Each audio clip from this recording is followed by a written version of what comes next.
दोस्तों जरा सोचिए कि इंडिया पाकिस्तान के बीच कोई बॉर्डर ना हो और जिसे आप सबसे ज्यादा प्यार करते हैं वो गलती से बॉर्डर के उस पार पाकिस्तान चला जाए और आपको उससे सालों तक मिलने न दिया जाए। ऐसे में आपका क्या हाल होगा और आप क्या करेंगे? ऐसी ही एक सच्ची घटना से हम आपको रूबरू कराने जा रहे हैं। ये घटना 1990 से 2013 के बीच घटित हुई। ये है सरबजीत का परिवार। सरबजीत का गांव बॉर्डर पर था और उस समय बॉर्डर पर कोई तार नहीं लगी थी। उसके परिवार में उसकी पत्नी और उसकी 2 बेटियां और उसकी बहन जो उसे सबसे ज्यादा प्यार करती है, और सरबजीत का बापू दलबीर ने अपने ससुराल को छोड़ दिया है। और यहाँ से कहानी फ्लैशबैक पर जाती है जहाँ हम देखते हैं कि दलबीर अपने बच्चे को खो देती है। उसके बाद उसके पति बलदेव और उसके बीच झगड़े होने शुरू हो गए थे और एक दिन दलबीर अपने भाई के पास जाने की जिद कर रही थी क्योंकि सरबजीत हॉस्पिटल में था और उसे काला पीलिया हुआ था। लेकिन बलदेव उसे वहां जाने से रोकता है। वो कहती है, एक ही तो भाई है मेरा, मैंने अपने हाथों से पाला है उसे, मेरा हाथ छोड़ दो और मुझे जाने दो उसके पास। बलदेव उससे कहता है कि यदि मैंने आज तेरा हाथ छोड़ दिया तो फिर कभी नहीं पकड़ूंगा, और दलबीर गुस्से में वहां से चली जाती है। फिर कहानी प्रेजेंट में आती है। दलबीर एक कारखाने में सिलाई का काम करती थी। वो सरबजीत से कहती है कि मुझे कारखाने तक छोड़ दे और फिर खेतों में चले जाना और काम खत्म करके मुझे लेने आ जाना।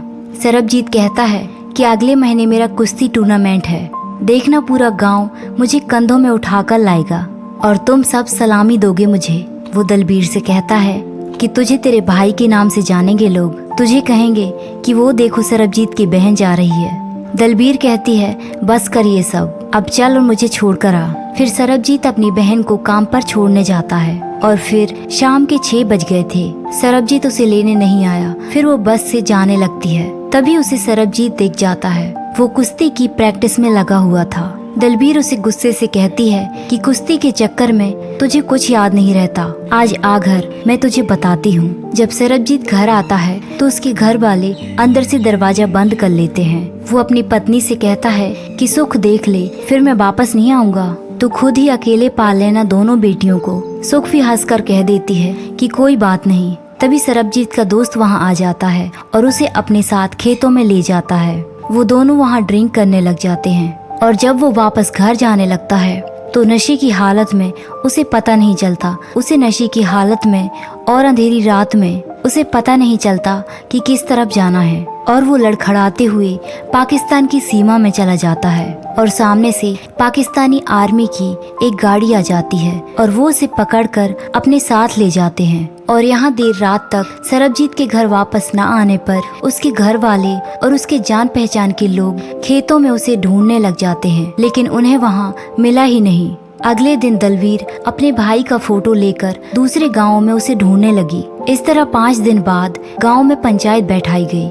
वहाँ एक पुलिस का आदमी भी बैठा था जो कहता है कि ये जो बॉर्डर के गाँव के लड़के होते हैं वो खेतों का काम छोड़कर स्मगलिंग और जासूसी का काम करते हैं। दलबीर कहती है कि मेरा भाई ऐसा नहीं है, लेकिन पंचायत उनकी मदद करने की वजह उन पर ही इल्जाम लगाती है। सरबजीत को ढूंढने के लिए वो हर दर पर जाते हैं।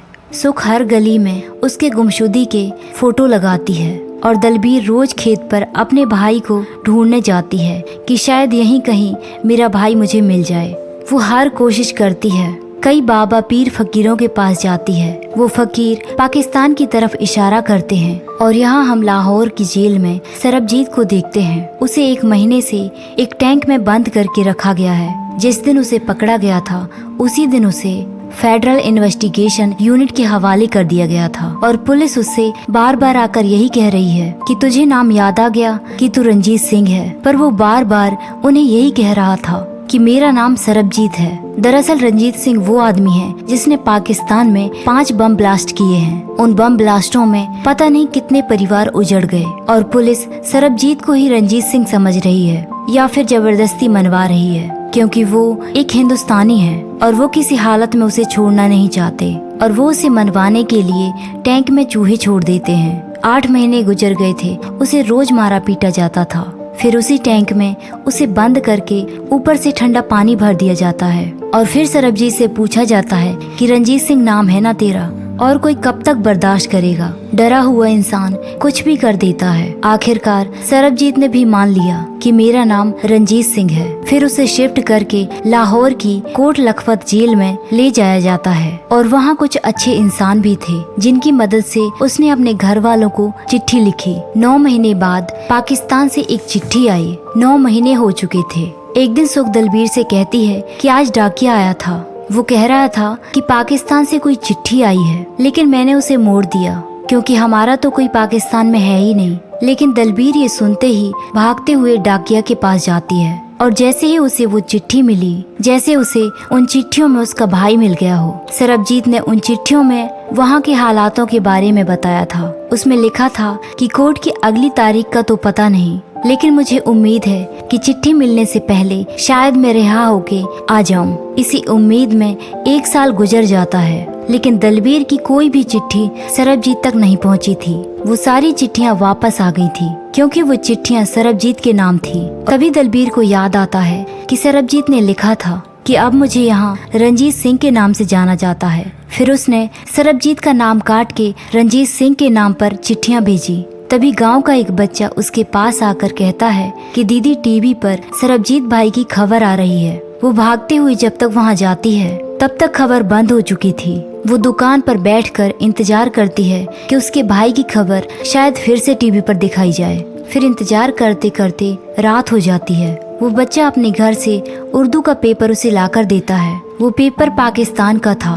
वो दलबीर को पढ़कर बताता है, इसमें लिखा है कि पाकिस्तान में 5 बम ब्लास्ट करने वाले रंजीत सिंह को फांसी की सजा हो चुकी है। दलबीर वही पेपर लेकर अपने घर जाती है और अपने बापू और सुख को भी ये बात बताती है। अब सरबजीत से मिलने की उम्मीद टूटने लगी थी। उसके बापू दलबीर को हिम्मत देते हैं कि अभी फांसी की सजा ही हुई है, अभी तारीख तो नहीं आई, हमारे पास वक्त है और तू ही कुछ कर सकती है क्योंकि वो हमारा सरबजीत है, वो रंजीत सिंह नहीं है। फिर दलबीर कितने दिन, कितने महीने कई मंत्रियों के पीछे भागती रहती है। फिर एक दिन उसे एक पुलिस वाला कहता है कि बहन जी, और कितने नेताओं के पीछे भागेंगी आप? आपको कितनी बार समझाया है कि सरबजीत झूठे मुकदमे में फंसा है, वो भी पाकिस्तान में। ये छोटे मोटे मंत्री या पटवारी कुछ नहीं कर पाएंगे, ये प्रधानमंत्री के लेवल की बात है। ये सुनकर दलबीर समझ जाती है कि अब मुझे यहाँ से दिल्ली जाना पड़ेगा। और यहाँ कुछ दिन बाद दलबीर के भेजी हुई चिट्ठियाँ जो रंजीत के नाम से थी वो सरबजीत के पास पहुँच जाती हैं। वो सीन काफी इमोशनल था। उसके लिए वो सिर्फ चिट्ठियाँ नहीं थी, उन चिट्ठियों से उसे उसके गांव की खुशबू आ रही थी। वो एक ही चिट्ठी को बार बार पढ़ता। सरबजीत को सजाए मौत तो मिल गई, लेकिन तारीख नहीं। इंतजार ही काफी है इंसान को मानने के लिए। यहाँ जब इंसान को सताना होता है तो उसे थोड़ी सी खुशी दे दी जाती है। और यहाँ 1 साल और गुजर गया। दलबीर को दिल्ली में चक्कर लगाते, कभी किसी को नंबर मिलाती तो कभी किसी को। उससे कहा गया कि अभी प्रधानमंत्री जी विदेश दौरे पर हैं, 3 अगस्त को कॉल कीजिए। और इतने चक्कर काटने के बाद दलबीर अपॉइंटमेंट लेकर प्रधानमंत्री से मिलती है। लेकिन इतनी कोशिशों के बाद वो प्रधानमंत्री से मिली तो जरूर, लेकिन उनका जवाब सिर्फ इतना ही था कि हम देखते हैं क्या कर सकते हैं। और यहाँ नए सुप्रीडेंट ने सरबजीत को शिफ्ट करके काल कोठरी में डाल दिया, क्योंकि वो लोग सरबजीत से नफरत इसलिए करते हैं कि वो एक हिंदुस्तानी है। उसे इस बार उसके घर वालों की चिट्ठियाँ आधी अधूरी मिली, आगे मिलेंगी भी या नहीं कुछ नहीं कह सकते। इस तरह कई साल गुजर जाते हैं और अब सरबजीत को कोई चिट्ठी भी नहीं मिलती थी। जहाँ से सरबजीत पाकिस्तान चला गया था उस बॉर्डर पर कटीले तार लगा दिए गए हैं। काश 3 साल पहले ये तार लग जाती। वक्त गुजरता गया। सरबजीत की दोनों बेटियां स्कूल भी जाने लगी थी और अब सरबजीत के बापू का भी सब्र का बांध टूट रहा था। उस दिन दिवाली का दिन था और उसी दिन सरबजीत के बापू की मौत हो जाती है। अब सरबजीत का परिवार और भी अकेला पड़ चुका था। जब 2002 में भारतीय पार्लियामेंट में आतंकी हमला हुआ, उस हमले में 9 सुरक्षा कर्मी शहीद हो गए और सूत्रों का मानना था कि ये शर्मनाक हरकत पाकिस्तान ने की है। दलबीर पंजाब के मुख्यमंत्री से मिलने की कोशिश करती है, लेकिन वो उससे मिलना ही नहीं चाहते थे क्योंकि उनका मानना था कि सरबजीत जैसे लोगों की वजह से पाकिस्तान के सामने उनकी नाक कट गई है और दलबीर को उनके गार्ड्स धक्के मारकर वहाँ से निकाल देते हैं। दलबीर बिल्कुल खामोश हो चुकी थी और उसी खामोशी के साथ वो भूख हड़ताल पर बैठ जाती है। उसका साथ देने के लिए सुख और उसकी बेटियां भी आ जाती हैं और कुछ दिन बाद अब पंजाब के लोग भी उनकी लड़ाई में साथ देने लगे थे। फिर मीडिया के द्वारा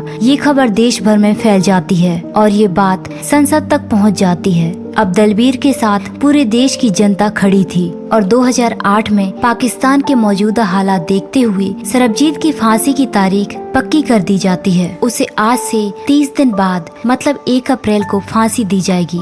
पूरा परिवार ये खबर सुनकर सहम गया था और इन सब चीजों से अब थक भी चुके थे वो। सरबजीत की बेटियां दलबीर से कहती हैं कि बस करो बुआ, हम कितने सालों से आधी जिंदगी जी रहे हैं और मेरी माँ आधी विधवा है।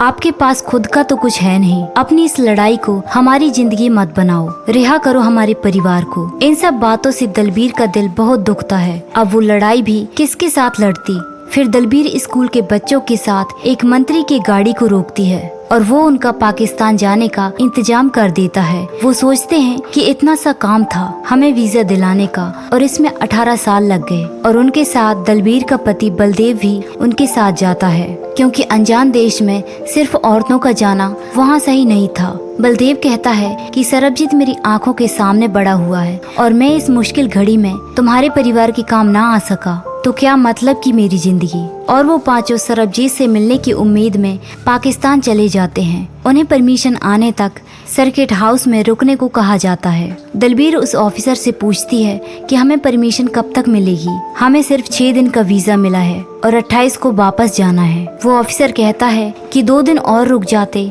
1 तारीख को फांसी देकर ही जाते। सरबजीत बस उनसे 4 कदम के फासले पर था और उन्हें अगले दिन मिलने का वक्त दिया जाता है। घर से लाए पराठे और सब्जियां भी खराब हो चुके थे। सिर्फ करेले की सब्जी ही बची थी जो सरबजीत की फेवरेट थी।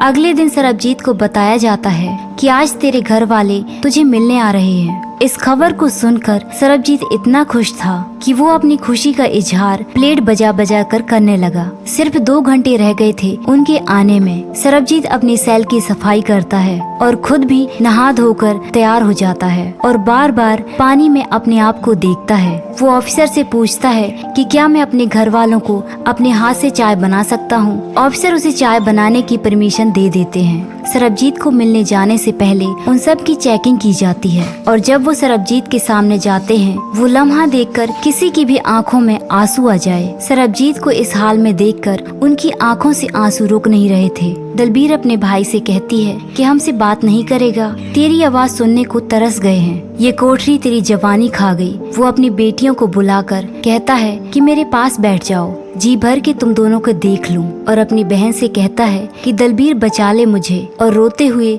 अपनी हाथ की बनाई चाय उन्हें पिलाता है और अपनी पत्नी सुख के बनाए हुए करेले बहुत ही स्वाद से खाता है। दलबीर उसकी कलाई में राखी बांधती है। सुख उससे कहती है कि अब जल्दी से हमारे पास आ जाओ, तुम्हें कुछ नहीं होगा। फिर पुलिस उन्हें कहती है कि मिलने का वक्त खत्म हो गया और उन सबको पकड़कर बाहर ले जाने लगते हैं। सरबजीत रोते हुए अपने परिवार को विदा करता है और जब वो इंडिया वापस आ रहे थे तो उन्हें बॉर्डर पर बहुत ही बड़ी खुशखबरी मिलती है कि पाकिस्तान की नई सरकार ने सजाए मौत पर गैर मुद्दतें स्टे लगा दिया है। मतलब सरबजीत की फांसी फिलहाल के लिए रद्द। इस बात से सरबजीत का परिवार ही नहीं बल्कि पूरा देश खुशी से झूम रहा था। और फिर 26/11 हमले में पकड़े गए अजमल कसाब को फांसी की सजा सुनाई जाती है। पाकिस्तान की सरकार इंडिया से दोस्ती का हाथ बढ़ाती है और वहाँ से एक पाकिस्तानी वकील इंडिया आता है जिसका नाम अवैध शेख था और वो एक वकील था। उसके सिवा पाकिस्तान में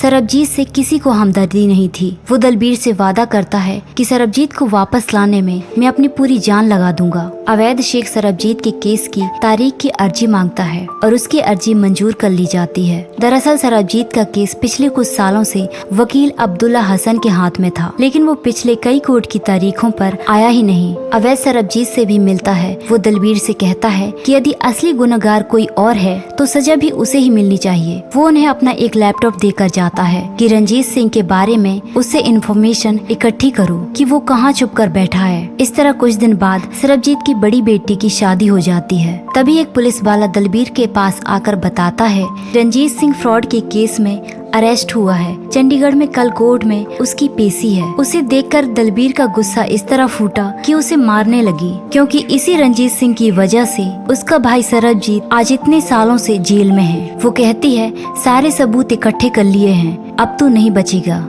रंजीत सिंह कहता है कि सबूत और मैं सालों से खुले घूम रहे हैं और कुछ नहीं हुआ और कुछ होगा भी नहीं। मुझे अरेस्ट किया नहीं, मैंने खुद अरेस्ट करवाया है। मुझे बचाने वाले आपकी पहुंच से और बददुआओं से बहुत दूर हैं। और असलियत भी यही है कि उसका कुछ नहीं हुआ। और कुछ दिन बाद पूरा परिवार बहुत खुश था। वो इसलिए कि अवैध शेख उन्हें वीजा दिलवाकर पाकिस्तान सरबजीत से मिलवाने ले जाना था। लेकिन जब वो वहाँ आया कि मुझे एक ही वीजा मिला है, यहाँ अजमल कसाब को फांसी की सजा सुना दी गई और हर जाना हमें भुगतना पड़ रहा है। इस बात से सुख और उसकी बेटियों की सरबजीत से मिलने की उम्मीद टूट जाती है और वो बहुत दुखी हो जाती हैं। जैसे ही पाकिस्तान में पता चलता है कि अवैध शेख एक हिंदुस्तानी का केस लड़ रहा है तो उसे धमकियां मिलनी शुरू हो जाती हैं और उसका स्कूटर भी जलाकर राख कर दिया जाता है। इस बात से दलबीर उसे पीछे हटने को कहती है, लेकिन वो कहता है कि सरबजीत मेरा भी भाई है और मैं इस केस में पीछे नहीं हटूंगा। पाकिस्तान का मीडिया दलबीर से सवाल करता है कि आपके मुल्क में हमारे लोगों को फांसी दी जा रही है और आप यहाँ सरबजीत की रिहाई के लिए आई हैं। दलबीर उन सब का भी जवाब देती है कि उसे एक दुश्मन की तरह ना समझो, उसे अपना भाई मानकर देखो, मैं भी आपकी बहन ही हूँ। वो पाकिस्तान की आवाम के सामने फरियाद करती है और ये खबर तेजी से पूरे पाकिस्तान में फैल जाती है। दलबीर जब सरबजीत से मिलने जाती है तो वो उससे कहता है कि यहाँ तेरा बहुत नाम हो गया है, जेल में भी सब तेरे बारे में बहुत इज्जत से बात करते हैं। तूने मुझे सरबजीत मेरा नाम वापस दिला दिया। अब मुझे लोग रंजीत सिंह के नाम से नहीं सरबजीत के नाम से जानते हैं। मेरा तो जो होगा वो होगा, लेकिन तेरे पास अब ताकत है और हैसियत है, तू किसी और की भी मदद कर सकती है। वो कहती है कैसी हैसियत, कैसी ताकत? तो मेरा भाई मेरे आंगन में बैठा होता। उम्रें निकल गई दरवाजे पीटते पीटते, सवालों के जवाब देते देते। भाषण देती हूँ, तालियां सुनती हूँ, और भाषण देती हूँ और तालियां सुनती हूँ। मुझे तालियां नहीं चाहिए, मुझे मेरा भाई चाहिए। मुझे कोई मेरा भाई क्यों नहीं वापस कर देता? और दोनों रोने लग जाते हैं। वो उसे पेपर पर एक लड़के की फोटो दिखाता है कि ये दिल्ली रेलवे स्टेशन पर अपने परिवार से बिछड़ गया था और लकवा है इसे, लेकिन इसके बावजूद भी ये हमारी तिहाड़ जेल में बंद है, तू इसे उसकी माँ के पास पहुँचा दे। वो उससे वादा कराता है कि तू ये काम करेगी। कुछ दिन बाद खबर आती है कि पाकिस्तान से बेहतर रिश्तों की पहल करते हुए हिंदुस्तान ने सलील चिश्ती को रिहा करने का फैसला किया है और वहीं पाकिस्तान ने भी सरबजीत को छोड़ने का फैसला किया है। और वो दिन भी आ जाता है जब सरबजीत अपने मुल्क वापस आने वाला था। सरबजीत के आने की पूरा गांव, पूरा देश खुशियां मना रहा था और उसका परिवार बॉर्डर पर बहुत ही बेसब्री से उसका इंतजार कर रहा था। लेकिन होनी को कुछ और ही मंजूर था। किसी ने सोचा भी नहीं था कि उनके साथ इतना गंदा मजाक होगा। पाकिस्तान सरकार ने सरबजीत को नहीं, उसी जेल में बंद सुरजीत सिंह को रिहा किया था। शायद ही कभी किसी की इतनी उम्मीदें टूटी होंगी। बार बार हार मिलने पर भी फिर से उठ खड़ होना कोई दलबीर के परिवार से सीखे। कुछ वक्त के बाद मुंबई हमले के आरोपी अजमल कसाब को फांसी दे दी गई और इस बात से पाकिस्तान में स्थिति तनावपूर्ण बन जाती है। अब पाकिस्तान चाहता था कि सरबजीत के बदले अफजल गुरु को रिहा करो, लेकिन सरबजीत के परिवार का और उसकी बेटियों का कहना था कि देश के मुजरिम के बदले उन्हें नहीं चाहिए उनके पापा की रिहाई। देश के लिए हमारे क्या, देश के हजारों पापा कुर्बान कर देंगे। पाकिस्तान में बहुत ज्यादा आक्रोश था, लेकिन हमें यहाँ ये भी जानना चाहिए कि अजमल कसाब एक कातिल था और सरबजीत बेकसूर है। उसने कोई गुनाह नहीं किया, उसे तो झूठे केस में फंसाया गया है। कुछ लोग अवैध शेख और उसके बेटे को पकड़ लेते हैं और वहीं दूसरी तरफ वो लोग रात के अंधेरे में सरबजीत पर जानलेवा हमला कर देते हैं और कुछ देर बाद उसे हॉस्पिटल भी पहुंचा दिया जाता है। फिर सरबजीत के परिवार को उससे मिलने दिया जाता है और वो लोग अवैध शेख को भी छोड़ देते हैं और उन्हें यहाँ आकर पता चलता है कि तालिबानियों ने उन चारों पर फतवा जारी कर दिया है। डॉक्टर का कहना था कि वो कोमा में है। सरबजीत की हालत बहुत नाजुक थी। उसकी बेटी कहती है कि मैंने पापा की उंगलियां हिलते हुए देखी हैं। वो कोमा में नहीं है, हमें इन्हें दिल्ली ले जाना चाहिए, यहाँ इनका इलाज ठीक से नहीं हो रहा। और फिर मिलने का टाइम खत्म हो जाता है। उसके परिवार को वापस दिल्ली भेज दिया जाता है और वहाँ जाकर उन्हें खबर दे दी जाती है कि सरबजीत अब नहीं रहे। और फिर सरबजीत के पार्थिव शरीर को पाकिस्तान से हिंदुस्तान लाया जाता है। वो इतने सालों में इतनी कोशिश करने के बाद भी वो अपने देश नहीं आ पाया और जब वो नहीं रहा तो एक पल में उसे अपने मुल्क आने दिया गया। सरबजीत ने 23 साल पाकिस्तान की जेल में गुजारे। वो तो चला गया लेकिन उसकी लिखी हुई चिट्ठियाँ बहुत कुछ बयां करती हैं और ये कहानी यहीं खत्म हो जाती है। दोस्तों, यदि हमारी वीडियो आपको अच्छी लगी हो तो वीडियो को लाइक कीजिए और चैनल को सब्सक्राइब कीजिए। Thanks for watching.